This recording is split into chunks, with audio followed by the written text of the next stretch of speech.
What's up, ghouls and gourmands? This is V, your fiendish foodie, live from Zelatar's famous Firewine Festival, where Gehenna's Gullet has once again claimed a coveted 5-star rating.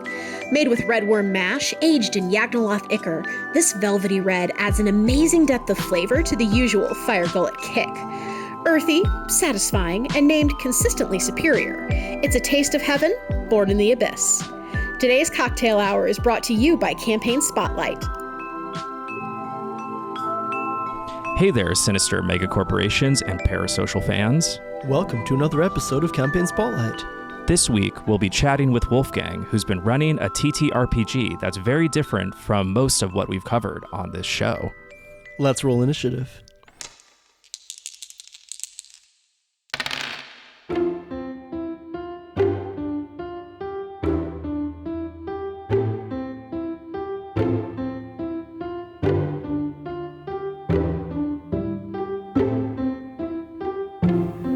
The cherry blossoms cover the streets on a busy spring morning. It's the first day of school at Hoshinomiya Academy, a prestigious high school in the suburbs of Tokyo.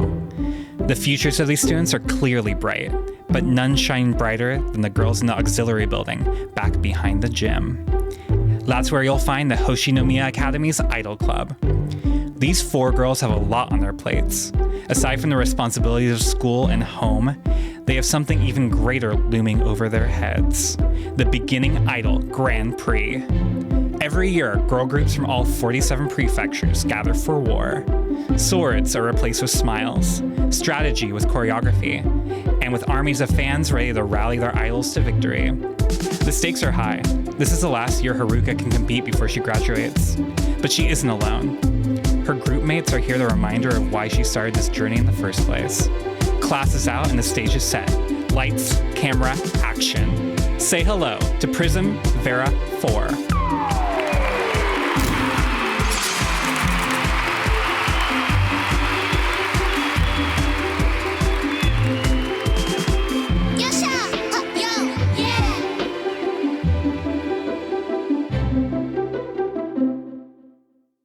Incredible.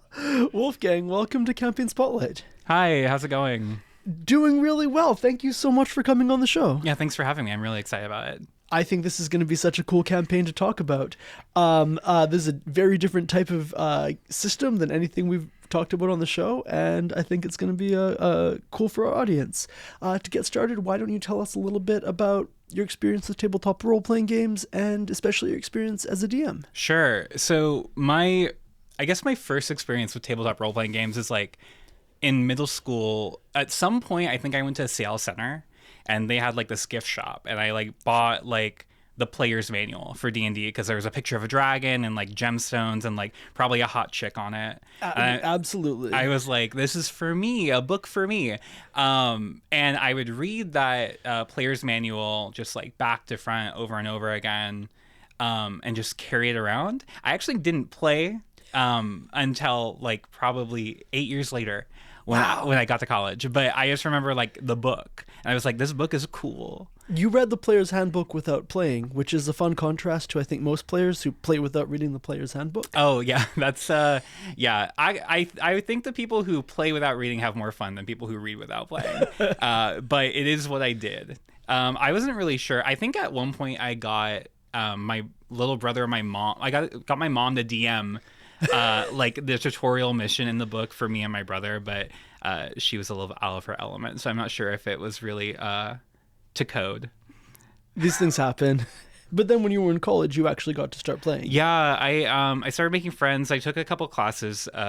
One was about the theory of play, which is kind of like a little more PhD level ideas about what play means for society and like growth with people. I don't remember a single thing from that class. But I do remember it was pretty fun and easy, and it was like CHID. I don't know if you're familiar with University of Washington's CHID program. It's basically like hippie school. Oh, yeah, it's like a hippie major. You can pretty much do anything. Excellent. But I met my friend Ian there, yes, and he is actually an avid player in ways that I was only a reader. So we had some classes together. He's like, hey, do you want to come over and play sometime for real? And I was like, oh, is this really happening? And I went, and I've been playing ever since, on and off. Wonderful. And at what point did you start running games yourself? Probably around 2018 or so. So there was a big gap because I like graduated in like 2014 or so. Right. So I guess like I moved to Japan when I was in college, and I studied abroad there. And I spent like about 3 years there, and I don't know, a lot was going on. So role playing kind of fell by the wayside for a while. And when I moved back to America, I was catching up with some old friends, including some of my friends who played the game. And that's when I was like, hey, let's do that again. Let's try it out. But as I kind of played some games and looked at games myself, I kind of realized like, oh, like I'm gonna have to do this myself. Like nothing's really my aesthetic right now. Like nothing's really like fitting like kind of like how I want to spend a Thursday night yet. So that's when I started DMing and kind of making my own stories, and then being like, you guys want to like come over and like listen to my story and be part of it. And so once I started DMing, I actually haven't really played that much as a player in the last like 6 years or so. I'm kind of like in the one seat. I know that feeling, trust Yeah. me. It's interesting you say that. So you really wanted for a long time to get to play D&D, but then once you were an adult with the downtime available to play D&D, what was it about systems like that that didn't appeal to you anymore? I think it just had a lot to do with, I get bored very easily. And so, the idea of waiting like, I don't know, 3 months, maybe on a bi-weekly game or something, to have my character kind of reach some sort of plot point that you might see in a TV show in episode 5 or something, right? Like the halfway point. And by that point, I'm kind of like, I kind of want to make someone new. I kind of want to do something new. And the way that I kind of found that I could continually create without any like stop gaps in the process was to like just DM, because then you're at home, you're prepping, you're doing your own thing, and there's really no break unless you want one. Right. Whereas if you're a player constantly waiting for your next chance to do something, which was I can only make so many characters before I'm like, oh my god, I have to stop. It's really a struggle. And so in particular, the systems that used to appeal to you when you had the chance to start running your own campaigns, did you try running things in D&D 5th edition, in other kind of classic high fantasy settings? Yeah, I kind of started with Pathfinder and D&D 5e when I was starting out, because that's what everyone knows. Right. That's what my book was when I bought it from Seattle Center. So I started with those. As I kind of wanted to look at like different genres, like I got really into sci-fi for a minute. I wanted something like a little more modern. And there are like, you can homebrew D&D to do whatever you want to do. That's the word on the street. Like Sure. you can do anything, right? Sure, why not? But at a certain point, you're kind of like, God, I don't want to like have to manually turn these swords into guns all by myself. So you start to look for someone who already did it. Right, and you can homebrew it for anything, but a lot of what makes these big old canonical systems fun is that they already have all the spells and all the monsters and stuff like that bake in a certain set of assumptions about what kind of game you're playing. Right. I mean, like you can do anything in D&D, and you can also like cut off your foot. It doesn't mean you should. Yeah. So I started looking at other games, specifically like stuff like Genesis, which I know you guys talked about last season. Stuff that's generic enough, because for me, like I said, I got bored with my characters, but I also get bored with like settings. So I'm always looking for the next thing. I'm like, this week I'll do sci-fi. Next week I'll do kind of like vampires, like whatever's like really hitting me that week based on what TV show I'm watching, really. It's basically like just something I can like craft that way. Sure. And then through that, I actually, at this point in my life, I'm more of a game designer than a DM, really. Okay. Because I started, even then, after I looked at all these other games, I'm like, it's still not there. And so I was like, I still have to make it myself. So in the pandemic, I started, an itch account, and I've been making games just like in my free time for a while now. And that's kind of like where my head is as a DM now, is less about kind of crafting stories and more about kind of like using my friends as like little guinea pigs to see if my game sucks or not. What kind of games have you been making? Right now, the game that I'm currently working on is called Fusion Factor. It's kind of like have you ever seen the show Metabots? No. It's like an anime where you build a little robot out of all these parts, and you can put like a machine gun on one arm and like rollerblades on the feet. And so it's kind of like a Build-A-Bear of like battling. Cool. Yeah, but there's kind of a little bit of a vaporwave satirical aesthetic to it. So like everything's sponsored by Adobe Acrobat. I don't know if you guys are going to get sponsored by Adobe Acrobat. If you are, you can cut this part out. No, but they're already sponsoring us. Oh, This actually great. segues right into our ad read. Yeah. Oh, great. Okay. Thank you, Adobe, for all the PDFs I've read throughout my life. It's been really great. But yeah, so I've just been working on that. I'm trying to work on a Sex and the City dungeon game, kind of like Sex in the Dungeon. Please explain that. in a Yeah, little bit of yeah. detail. So like I said, I have like a lot of like genres that I really love, but I don't see represented Right. in like tabletop role playing games. And there's games like all the ones that are, what's that game called where it's like Pride and Prejudice. There's like a bunch of games like in that setting. Good Society. Yeah, Good Society. Yeah, I've had a lot of fun with that, but it's not quite as like campy or questionably written as like 90s sitcoms, which is kind of more my thing. So I think having like Charlotte be a priest of love and like Carrie be like this insufferable bard, and instead of like killing goblins, you're dating them. These are the things I'm interested in. So I'm kind of like working on turning those things into a reality for other people. I don't know if they want it, but I want to look at a book full of numbers that says if you want to have sex with a goblin, you have to roll this. You know what? That is actually, to go full circle, that is really something you can do in D&D, is have sex with goblins. Yes, that one's baked in. Yes. Yeah. That's the whole point of the game. I'll also send you after this. We can talk about the rule set for Dallas, which is another game from our season 1 Flashlights, which is a tabletop game based on the show Dallas. Yeah, soap where- opera. Yes, where you can play as JR. Oh, God. And like mysterious land grants or like mysterious oil money are like big parts of the game. I don't think it was hey everyone, listening can't wait to to this listen to episode right it. now, yeah, stop what you're doing, go listen to that, then come back and listen to Wolfgang's episode. And another genre that it seems like you really wanted to explore, at least with the campaign we're going to be talking about today, is idol competitions. Yes. So I don't know how familiar you are with the Asian pop idol conglomerate. Like kind of like, most people know like, the K-pop, like the BTS and like the Blackpink. My journey with like kind of like Japanese show business started when I was in high school. Yes. Huge nerd.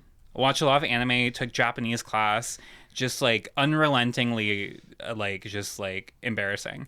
But what was really cool in that time was the music scene was really kind of like popping for me. Okay. There was this band called, I don't know if you've ever heard of Perfume, but they just really kind of like changed my world like in a way that I'm not sure I'll ever come back from. So once I started getting into like Japanese, and the music is actually, Perfume's a very big name, but that genre of music is actually quite niche. And even for a lot of people who live in Japan, it's not like, not everyone's going to go out and watch like 3 girls like Vogue to each other with robot voices. It's not everyone's cup of tea, but it is mine. Excellent. And so during the pandemic, I had a lot of free time. My degree's in Japanese literature and with a focus on translation. I don't do anything with it except this. And so I went on my Amazon.jp account and I started saying like, I want to get back into role playing. This is kind of like going to be a pandemic hobby for me. But let's see what else is out there. Yes. And on the net, I had seen something about, this Japanese pop star RPG. Yes. And I was like, this looks like right up my alley. There's a show and game called Idolmaster I played a lot when I was in high school. It's just like, the cool thing about it is like, it's, there's obviously the on-stage stuff, which is like everyone sees. But the thing that's interesting to me is the backstage stuff. This is a game that simulates you like going to like meet and greets with like fashion designers. You like auditioning for like a daytime soap opera. Yes. All these like, it's about the journey of the actor or the talent, right? And the shiny persona you put on is like definitely a fun part of the game. But what I find interesting is kind of the, the eternal struggle of trying to make it in show business, which is like a classic story. Absolutely. What is the overarching shape of a campaign then? I mean, it's called Kakedashi Idol, so it's beginning idol or like fledgling idol. Yes. So what is that's where I guess you start out. Where do you end up in a campaign? So for the campaign that me and my friends run, we actually used. At this point, I was just begging any of my friends to try this game. So I was kind of like, will anyone try this? Will anyone try this? So I got like the most like, I don't know, 4 of my friends who are like so tactical, so Lancer, so like, you know, RPGs where like you're like on a grid and like you're moving like 5 feet and then like you stop moving 5 feet and then you move 5 feet and then the combat takes like 4 hours. Those are the people that I was trying to get to play this game, and eventually they relented, and I said, look, we're just going to do it simple. We're just going to do the scenario from the book. So there was a supplement for this game. Now this game's kind of old. It came out in like 2014 or so. Got it. The version that I have now and I've actually translated is a version that came out, I think, in 2002 or 3, just like this last year or so. And it's 2023. Like, yes. Okay, got it. And so it's basically the game came out and there were like 5 source books for it. And basically the new version is just like all combined into one, which is really great. But back when I started this campaign, I had kind of just all these little books with piecemeal mechanics put together. And so I just said, we're going to do the basic campaign. We're going to make it super simple, super stupid. And the campaign, a setting that they have, is a high school where you are in a high school club. And much like the girls at track meet or volleyball club, the girls in Idol Club have to go to competition too. It's, it's just like any other sport. Got it. Yeah. So the idea is that these girls are training. They want to make it big. They have to get to regionals. They have to get to like semi-regionals. I don't know how sports work, but essentially like regionals. It's like Glee, it sounds like. Yeah, it's like Glee, right? Okay. So there's regionals, there's nationals, there's internationals, there's galactic. I'm not sure, but basically you start small and you have to make it big. Mm-hmm. And that's the storyline for these 4 girls in this campaign, which are all played by D&D boys. I love that. Yeah. So gameplay, along the way, kind of the narrative is they're trying to use their talent to make it big. Mm-hmm. What does gameplay actually look like at a tactical level? I'm assuming they're not singing very much, or maybe they are. No, yeah. Well, there's 3 stats. So let's talk about the 3 things that idols do. Absolutely. There's voice. So this is about like singing and your ability to kind of orate. If you're going to be giving a speech at like, I don't know, the high school Emmys, then you're going to have your vocal stat really high, or else everyone's going to be like, what do you say? 2, you have physical. This is obviously for choreography. Right. But the world of an idol is not just singing and dancing. Let's say you get on a game show and you have to jump through a hoop on a soapy, tug of war. You need your physical stat for that. And that's going to help you out. Finally, you have your 3rd stat, visual. This is about how put together you are, whether you know your aesthetic or whether you don't, and kind of whether you can pull a look off that maybe no one else can. Have you tried a beret recently? It's not for everyone. Your visual stat has to be high. Incredible. And I see on the character sheet there's also your idol's height and their birthplace and a lot about their biography as well. Now, that's funny that you mentioned that, because the height is actually a skill. So depending on what height you are, it's a different skill set, which is one of the funnier things about this game. So you have your voice, you have your physical, and you have your visual. Yes. These kind of are your main attributes, right? And then let's talk about let's translate to 5e, right? You have your perception rolls, you have your climbing, right? That's what there's a skill grid for that right in the middle here. Yes. And in the skill grid, you have columns, and the columns say things like height, style, hometown, hobbies, and they're all kind of connected in this, I don't know, what is it, 6x11? Yeah, so it's 6x11, and you get to choose one thing from each category. So you get to pick how many centimeters tall you are. Right. You get to pick how you dress. Yes. You get to pick what your hobby is, and you get to pick your hometown, right?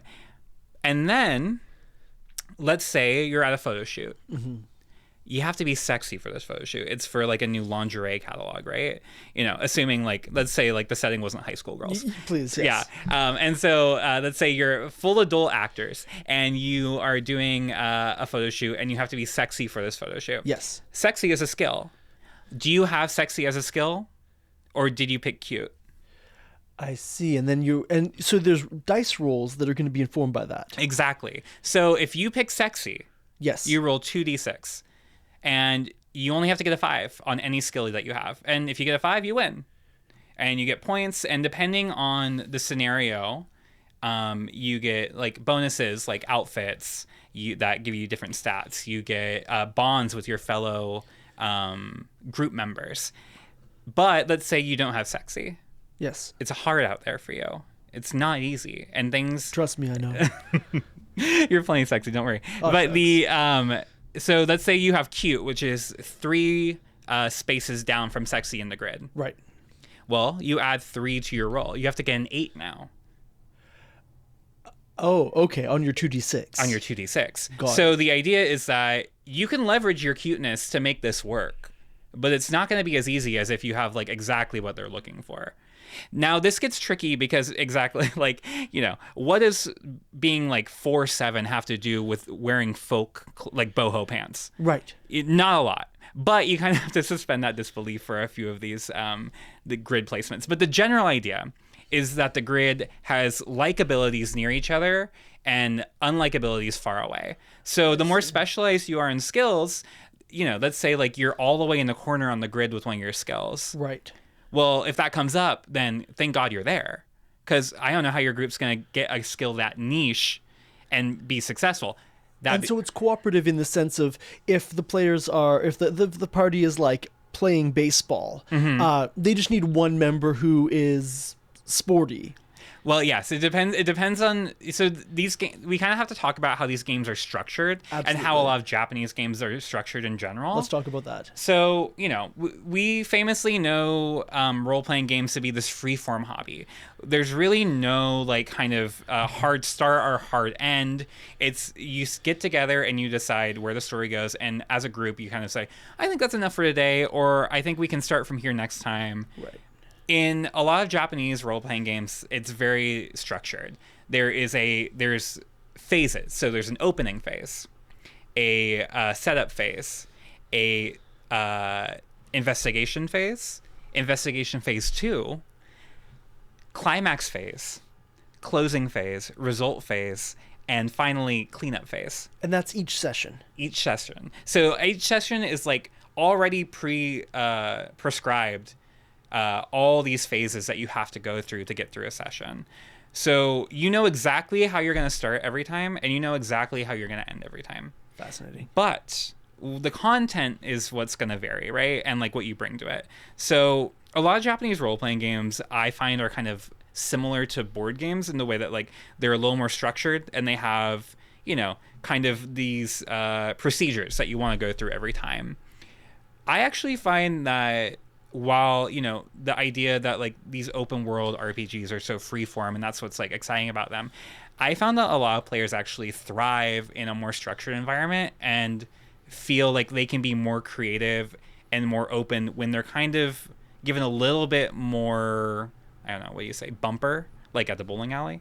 Yeah, what does that creativity or that role play look like in a game like this? Like, let's say the players are attending the opening of a confectionery shop, which I think is one of the events. Yes. And they all have these attributes they've came in with, these skills and so on. What are they doing role play wise to justify what they're doing? Well, let's talk about it. So let's say you and me are playing, yeah? Sure. I'll be Wolfgang. I'll be Jake. Terrific. Okay, so when a scene starts, the first thing you do is pick a scene player. Okay. So it's either going to be you or me.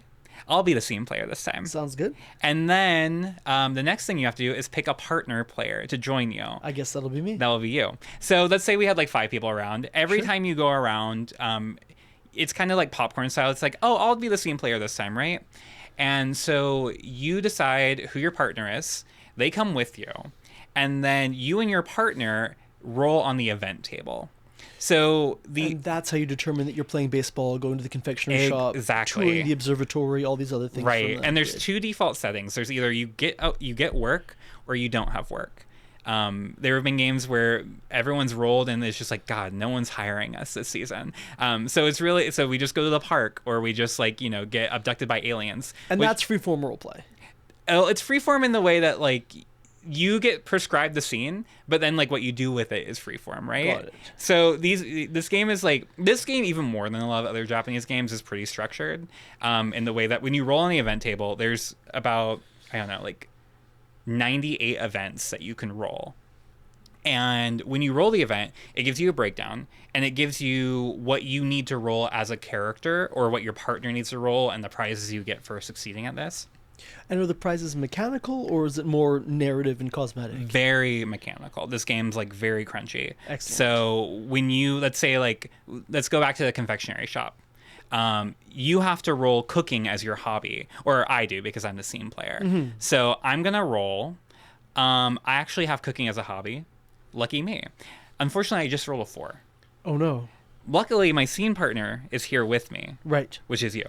Right. And when you can use your skills and your abilities that you've earned throughout play to give me bonuses, to change my dice around, and to use our bonds together to create a more satisfying response for this. Even if I don't have cooking as one of my skills. Even if you don't have cooking, there's lots of ways to help your partner. And Can you give an example? Yeah, totally. So let's say that you have, I don't know, pick a skill from the list for me. I don't have the list in front of me. Can you help me out? Let's do. Oh, easy. Okay. Yeah, you have a feminine appeal. Do I ever? Boy, oh boy. So when you're performing and you can succeed at the skill specialty, you can re-roll 2 dice. So you can use that ability on me, so I can re-roll my dice and try again. So I would role play having a feminine appeal. Yes, and you would role play how your feminine appeal applies to me not being able to cook very well. Okay, got it. It's a little like Mad Libs. Yeah. So when In this case, I'm kind of flummoxed as to how that connection would be made. But well, assuming we're on TV, yes. you can use your feminine appeal to do anything. So let's say you're taking attention away from the cameraman because I'm choking on a chocolate-covered strawberry. That I should have been easy to eat, but I failed. Okay, and so I'm going to distract them with my feminine ability to tap dance. Exactly. Okay, and great. it could be anything. It could be your cool ability. It could be your I'm smoking with sunglasses the on. fact that you're like 5'6". That you could distract them with that. It's, All right, Wolfgang leaking my real height on the podcast. This is not cool. Continue. It's really like I think it's really fun the way that these kind of unrelated things somehow really just kind of Lego together. Got it. And I think it creates a lot of like memorable scenes that otherwise would be kind of by the numbers. And you as the GM, it's on you to call for the players to kind of satisfactorily role play why these skills apply in this situation. Sure, and if you have players who are like not so comfortable being so off the dome with role playing, this game has a lot to offer in the way of, like I said, mechanical advantages and stuff. So even if you're not like necessarily like super interested in like role playing choking on a chocolate covered strawberry, then you still have something in it for you, because after you're done role playing that, you actually get like a +2 like skirt that like makes the climax phase, basically the boss fight, even easier for you. And it did look from the rule book, and a part that I had trouble translating, there are monster fights where there's HP and everything. Mm-hmm. So there's a mental stat, and if you choke on chocolate covered strawberry too many times, you can have a mental breakdown. Wow. Just like in real showbiz, it's a harsh industry, and this game, is very fun and flighty, but there are scenes that don't shy away from the realities of, Podcasting is similar. I choke on chocolate-covered strawberries all the time, and no amount of Riley's feminine wiles can save me. It hasn't been working out. Maybe we're not destined to be the new idols. But let's say we do these scenes. Everyone gets to go twice. Okay. Yeah? And then finally there's a climax phase. Yes. And the climax phase, much like the rest of the game, is kind of this preordained setting that you've known from like the beginning. Right. So let's say in the beginning of the campaign, I tell you there's a big show on a tropical island, and you're going to spend the next 2 weeks training for it. Excellent. That's what all these scenes kind of culminate towards. It's you getting more fans. It's you like doing choreography. It's you like vocal training. Everything that you do is all set for this one big moment. And so with this like scene here, it's basically the final boss. You're going to be able to do a bunch of skill checks. You're going to be able to have your HP go down really, really low. Oh no. And you're going to have to like make it to the very end of your program without dying. And there's a pressure effect that ramps up over time. Yeah, so the longer you're on stage, the harder it gets. So the game at that point really becomes about balancing. So I might send you out to do the curtain call because my HP is really low. And so you can do it for me. But if you do it without me, then only you will gain fans and I won't be able to gain fans, which is the ultimate goal of the game, right? End of life. End of life. You have to get a certain amount of fans depending on the scenario you're doing. It's all points, right? So like you have to get a certain amount of points. If you don't get enough points, you have to retire. The campaign ends. For you. Wow. I'm not going to retire because I'm going to get enough points. And then does the rulebook recommend that player just roll a new character and join at a similar level? Well, or? there's kind of like a death saving throw. Okay. In the new revised version, it's kind of hard to retire. Back in the old one, I was playing with my friend Eric, who you know. Yes. And boy, oh boy, he did not have what it takes to be a pop star. And after his first concert, basically, they told him to get off the stage. That's so sad. I know, it's sad, but it's what he needed to hear. He's also, I guess, worked past that in real life to be a pretty successful musician, but... Yes. No, yeah. But in that moment, we knew it was right. So, but the really interesting thing about this boss fight kind of climax phase, though, is the way that dice work. Okay. So it's not just like a game full of skill checks. There's actually like about getting these points. Right. So you have these dice pools, which are based on your attributes.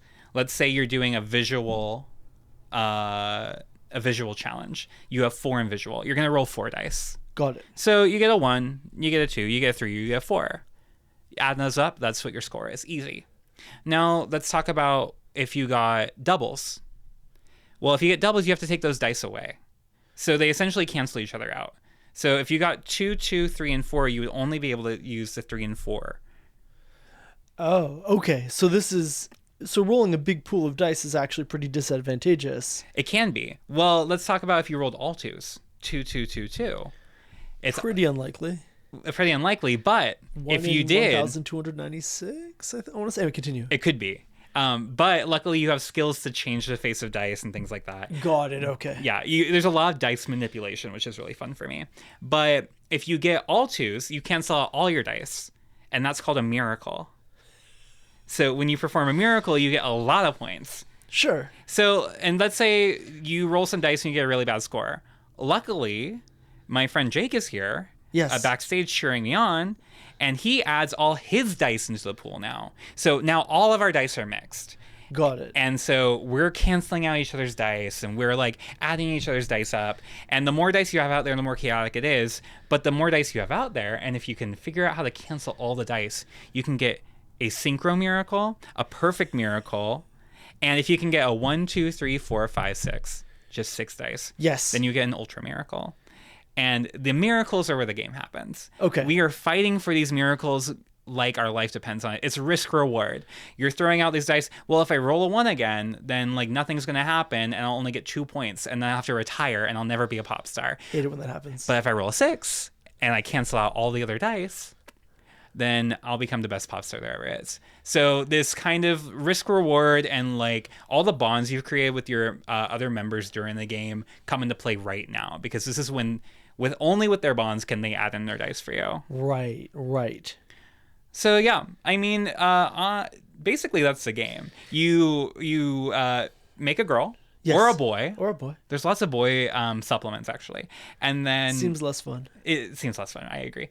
But there are a bunch of skill checks with like really fun flavor and really there's like a billion outfits that you can wear in this book, which all have different mechanical advantages.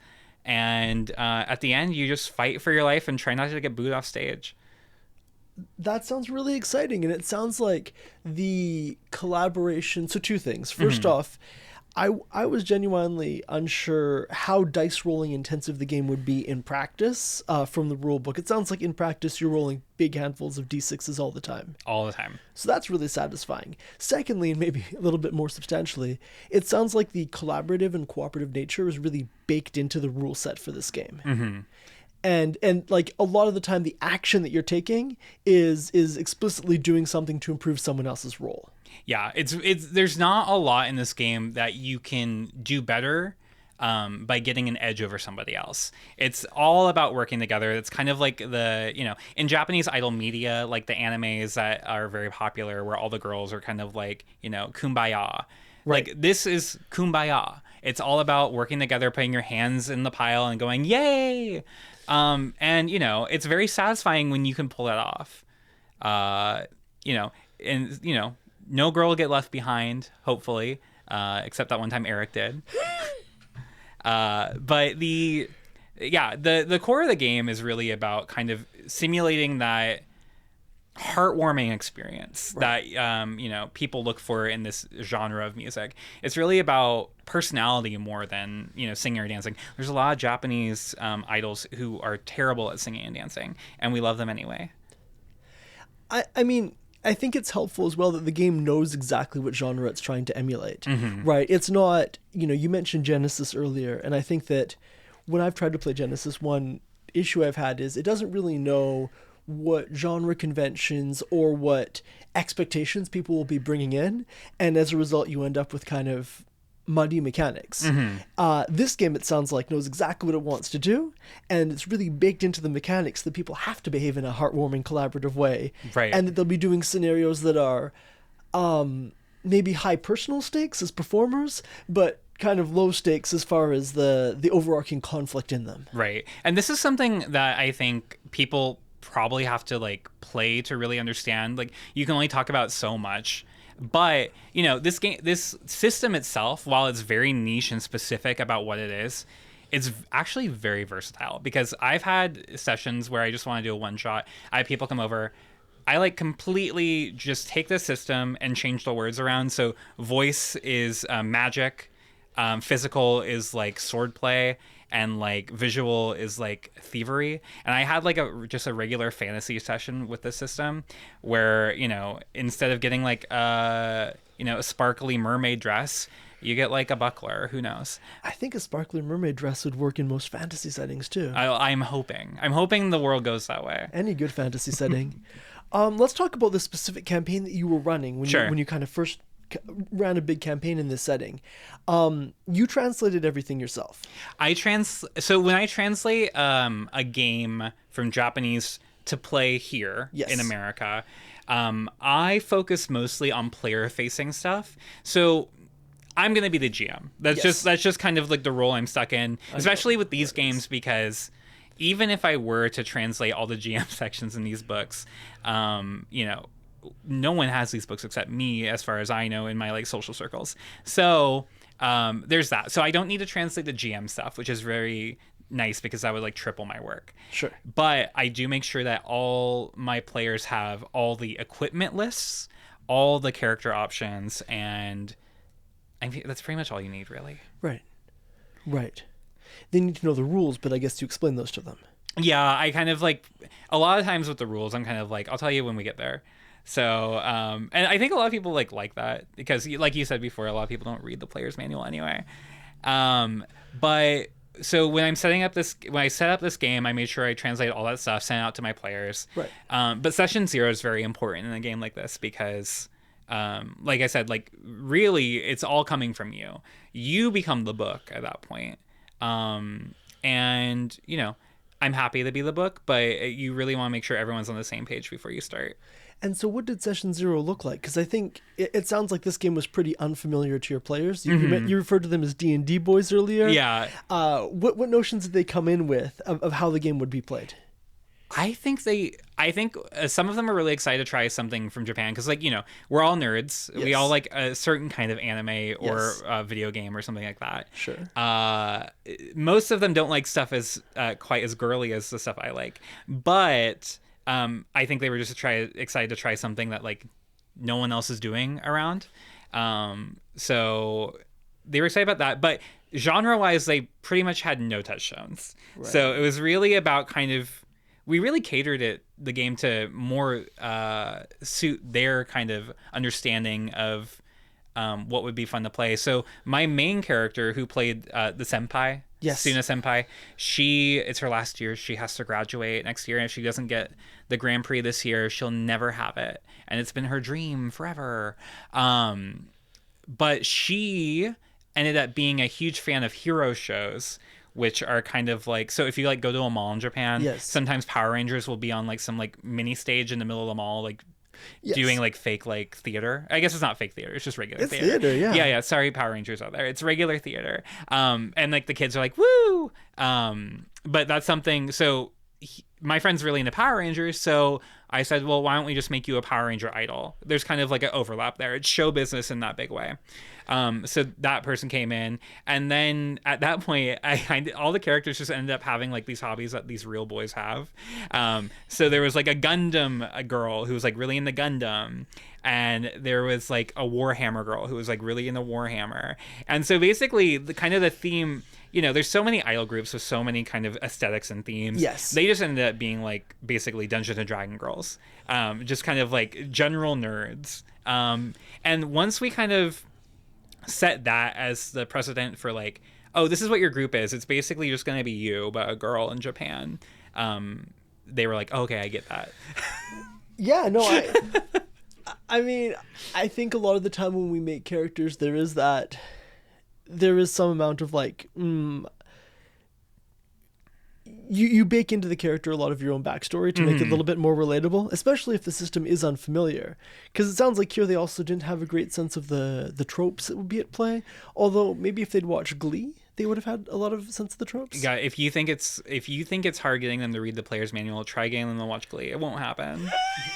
It just won't happen. So yeah, but I'm always thankful for players because I get them wherever I can get them.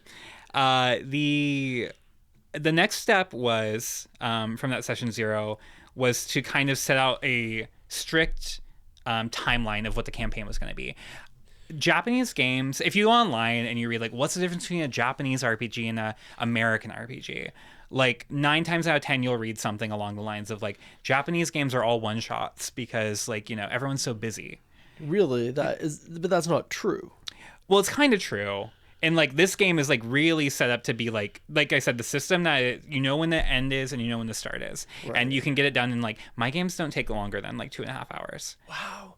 If on a good day. I run a lot of one shots, and they typically take 4 or 5 sessions to conclude, and I've designed them to take 3 hours, but then they take 12 or 15. The game really helps me because I feel like if I was doing something freeform, I'd have the same problem. But the game has it so, kind of like the TV show, I wanted every character to have one episode about them. So there's 4 characters. We're doing an opening session. One character. Right. Closing session. Grand finale. So it's a 6 week project, essentially. And I like to set out most of the games I DM like that. Like I said, like a lot of people talk about Japanese RPGs being really catered towards busy people. Okay. And I'm kind of like, well, yeah, but like that doesn't sound any different than me. I'm very busy too. Sure. So I'm like, I really like how these games are like really set up to be finite. Or as finite as you want them. There's definitely campaign progression for this game, but if you played like, I don't know, 20 sessions of this game, you'd be way too strong because like this game just hands out level ups like nothing. Which I think is appropriate in a game that's going to last 6 sessions. You want that curve super to go. satisfying. But but I set out pretty clearly that like, hey, I have a timeline for this, and Yes. because there's so many games that I've started and like kind of they just peter out because there's really no endpoint, and then eventually the endpoint will be given to you by the world.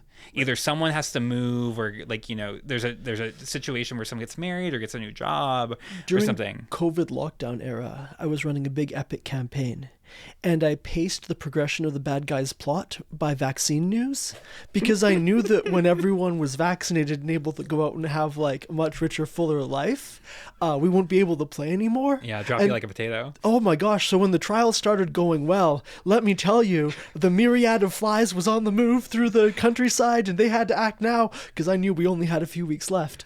It turned out we actually had longer, unfortunately. I mean, fortunately for the game, unfortunately for society at large. Sure, of But, course. but your point is well taken. Having a self-contained campaign means that you actually do get to that satisfying ending, that satisfying payoff. I also think it's kind of attractive for people who are on the fence of playing like a campaign. I have a lot of friends who are like, I really want to play like D&D with you, but I just don't have the time. I'm like, what if we just do it 6 times? And they Yeah. can usually make it work. Yeah. So that's kind of my go-to. Plus, I get bored with systems, so I just want to move on to the next one anyway. So that's why these kind of, as a DM, like having these strict like schedules has Yes. been really, really great for me. So that's step number 2. I set the schedule, and then step number 3, we just like got to the session, we rolled some dice, and we had a good time. And I think eventually that was it. It ended right when I went to Hawaii, so it was perfect timing.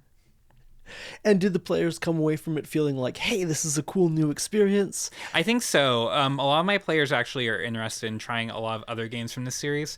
The grid skill system is actually part of a larger game series called Psychoro Fiction, which is dice fiction.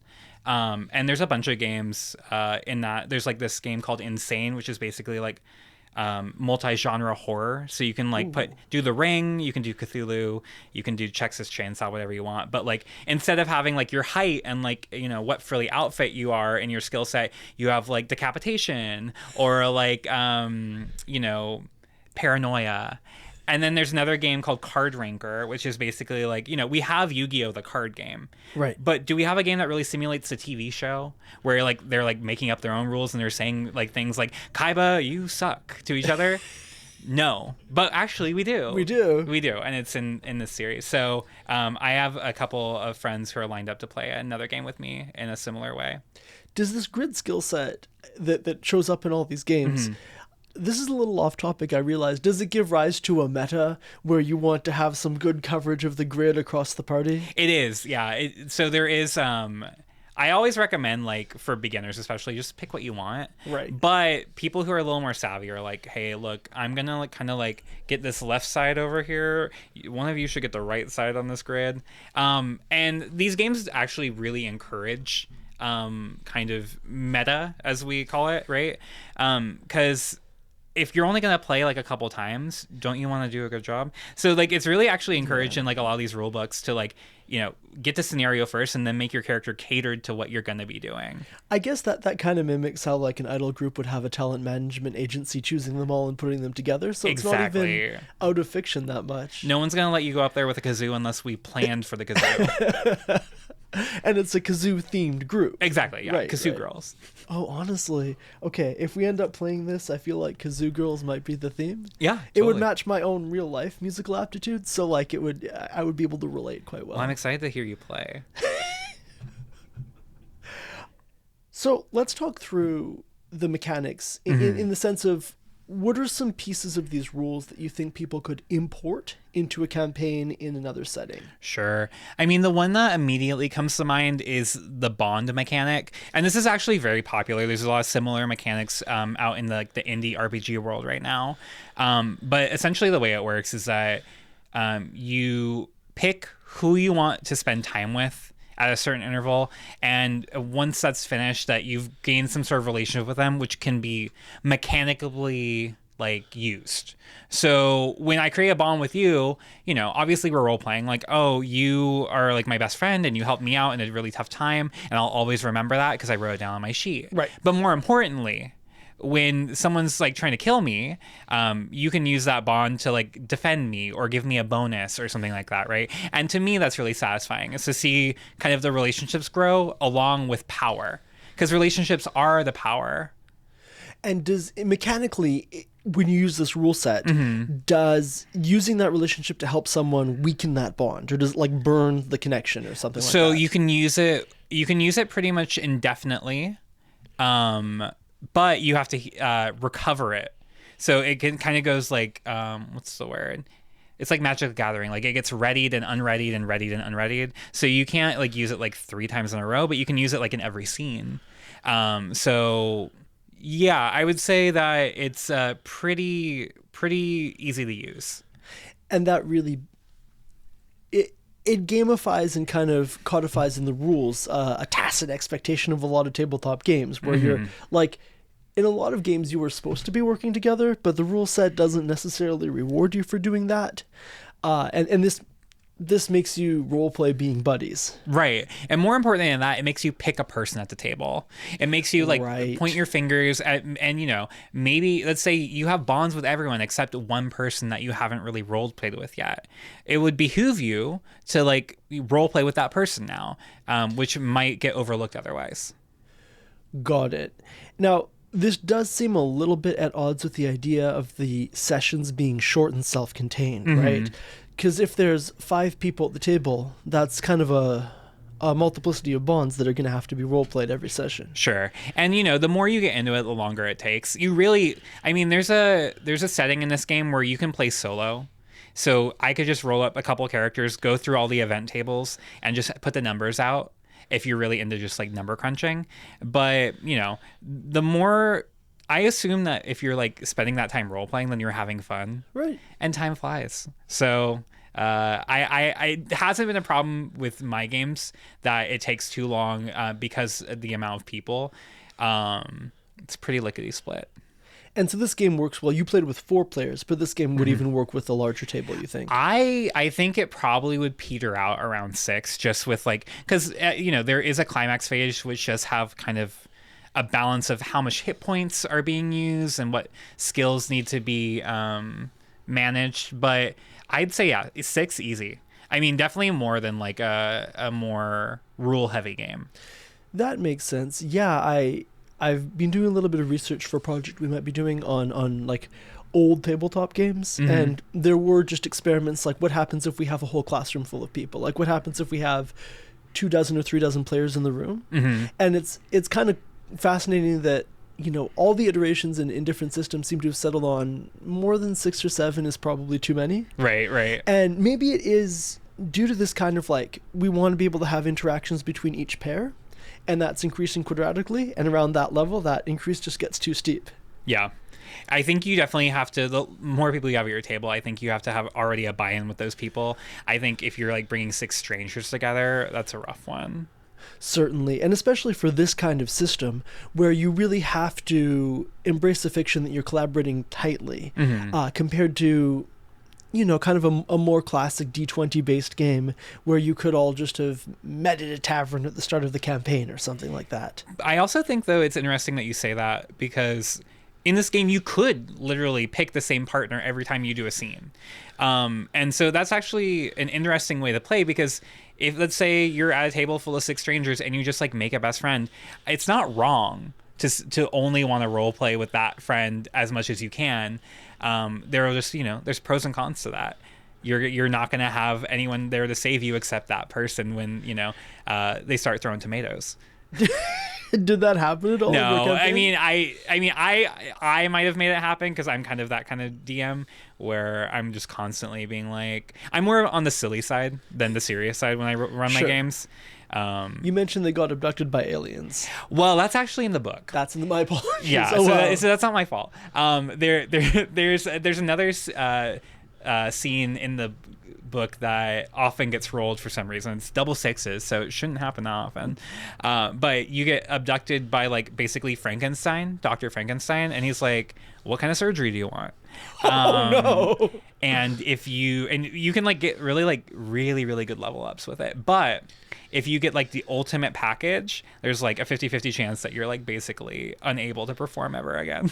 Oh, so this is like a cyberpunk situation. It ends up being, yeah. I mean, the only thing, so with this game, let's say there's only been one book.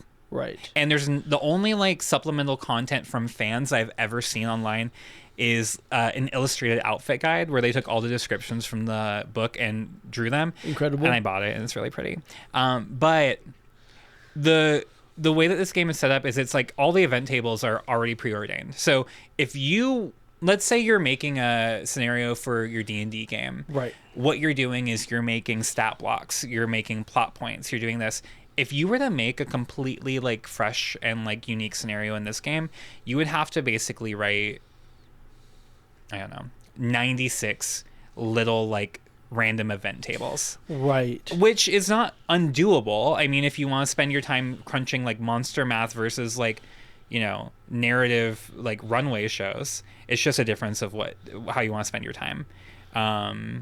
What were we talking about? I was asking you about how we could incorporate mechanics from this kind of game. Yes. Into, you know, maybe classic D20 games or just other tabletop And campaigns. that's completely related to what I was saying. The way that this game is interesting to me is that it is so kind of preset in its like narrative. And I think in another game, I think the more specific you are in games in general, yes, the more interesting that's going to be for your players. Absolutely. You know, there's like kind of this freeform generality that's like very like, you know, appealing on paper. But I would love someone to come out with a 5e version of like 96 random events and like and that instead of like, you know, doing a pre-made mission from your DM, you let a random event decide what you're going to do for the whole session, and it just ends up being kind of like that's how you play the game. I think that's very interesting. I think having the book tell the story half the time is very freeing for me as a DM, and allows me to like play more. Because, you know, as referees, GMs, DMs, we are also players. Absolutely. And the less time I have to spend, you know, creating all the minutia, the more time I can spend doing hand gestures and like voices and asking you questions like, are you sure you want to do that? Which is a famous question I always ask. It's interesting that you say that, because actually one of our other guests this season is very into the idea of procedurally generated maps and these hex crawls where it really is a bunch of random tables to determine what's happening as you're traveling through the wilderness. And it actually sounds like this does remain a lot of work for the GM. You can't really get out of doing all that prep work. But your point is well taken. Maybe in the moment, it is a little bit more freeing to have the direction of the campaign out of your hands. Mm-hmm. Well, and it's, you know, it's only as, like, for example, my friends rolled, during the campaign, there was this random event where you're doing a shark movie, basically Jaws, right? And you have to roll, a scene where you're like, you get caught by Jaws, and you have to fight Jaws, and you have to escape from Jaws. We rolled that scene 4 times during the whole campaign. And so what ended up happening was we made a lot of sequels. Of course. So Jaws 2 took place in like an underwater like research station. So, you know, it went from a beach horror movie to kind of like a sci-fi thriller. Jaws 3 was in space. There were mechanical Jaws that had the brain of the original shark. And then finally, Jaws 4 was when was like a cartoon where like Jaws babies, like Muppet babies, came. And so, you know, while there are like preordained things, like you really can do whatever you want with them. And this is fun because it actually matches. There's 4 Jaws movies in real life. Is that so? It is. I don't think are there the any last Muppets? one. The 4th one is called Jaws: The Revenge, and I don't think it was. I think it was live action, but I don't think it was I have a to. beloved classic. I don't want to get too much into this, but I do wonder like who's getting revenge on who, because I think that shark died in the first one, right? We're gonna have to tag this for spoilers on Jaws. Yeah. What were we talking about? Right. Do you have any other thoughts, I guess, on incorporating this kind of on the mechanics from this kind of game, or more broadly about how sitting down and playing 6 sessions of this is informed your kind of broader approach to DMing or GMing? Yeah, I feel like, from a game design point of view, it's been very, very helpful to have kind of just these mini games. Yes. 6 weeks even for me is very long. It's like super long. I'm running a Fabula Ultima campaign, and we're on like week 5 right now. I'm just like, can we end it already? Yeah. No offense to my players, it's not your fault. The amount that this has helped me be a good referee in every game I play is just like I can't state it enough. Just playing these different systems and trying out these kind of like going out of my way to learn something new. It's good for the brain. Absolutely. And it's really good for my table. And I recommend it highly to everyone that's listening to this podcast. If you have a chance to play a game that's different than the one you usually play, just do it. I think that's honestly great advice. In running your campaign, as we start to wrap up, is there any media that really inspired you? Any TV shows, any books, anything like that? Yeah, well, you said Dallas earlier. Me and my boyfriend, we watch Young and the Restless every day. Every day? Every day. He watches every day. I kind of like side-eye it every day. But it depends. Like sometimes like there was an episode where they like jumped out of a plane like last season, which was like really finally good. But mostly it's like 60-year-old just actors who have been doing the show forever, and they all like want storylines that make them look really good. So there's no more kidnapping, there's no more like arson, there's no more people in the psych ward like talking to like stuffed kittens and being like, I'm gonna kill them. It's very like, was that how Young and the Restless used to be? it's how it used to be. Everyone was a pop star, very much like this game, and everyone that was an arsonist. You could have a sequel to your campaign where they're all elderly arsonists. Well, now. I am thinking about adapting this to like a kind of a, like you said, Glee earlier. I want a American supplement where you're kind of like more American Idol than anything.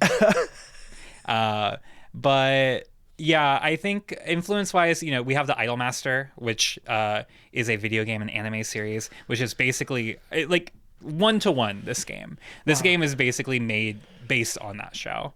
And it's really great. It's about cute girls, but it's also about showbiz, and very interesting stuff. Good songs too, really good songs. Really? Oh, it's like, you should see my Spotify playlist. It's all Idolmaster. We'll have to see if we can post your Spotify playlist in the show notes. Sure, we'll see. Are there any other tools or resources you'd recommend in terms of just the mechanics of running games? Mm-hmm. Go on itch. I mean, just like there's so many free games that get like made every day. If you have a Canva account, you can make a game. Even if you don't have a Canva account, you can have a Canva free, where I don't even think you have to log in. You can just go in, copy paste some words on a blank piece of paper, press PDF print, and you made a game. Being a game designer is very easy. Making good games is hard, but being a game designer is very easy. So I recommend that you all try it. I also recommend, I don't know, buy a lot of 6-sided dice. That's where the world's going. You're not going to have enough of those in the next couple of years, so get them while you can. And then finally, if you're interested in learning about really, really cool games, you should go on my itch page, itch.io/wolfcorpmedia. I just made a game called the Cupid Cup, which is a supplement to my premier gotcha battle vaporwave game called Fusion Factor. And in the Cupid Cup, I have created mechanics for proposing to your battle partner and then breaking up with them. So it's a lot of fun. I was just about to ask if there's anything you'd like to plug. You went ahead and did the most shameless and effective self-promotion. We will absolutely link to that in the show notes. Thank you. Yeah, and if you guys if you live in the Seattle area and you want to play a Japanese RPG, figure out how to talk to me because I really want to play them too. And I'll host. I translate them. Yeah, so if you want to play with Wolfgang, first off, we'll post all your contact information in your social. If you can't find that, go on Grindr. I was gonna say whisper his name thrice before a mirror in darkness or something, but you can probably also same thing. Yeah, that similar eldritch horrors. Wolfgang, thank you so much for coming on Campaign Spotlight. It's been a real privilege to hear about your DMing. The best Thursday of my life.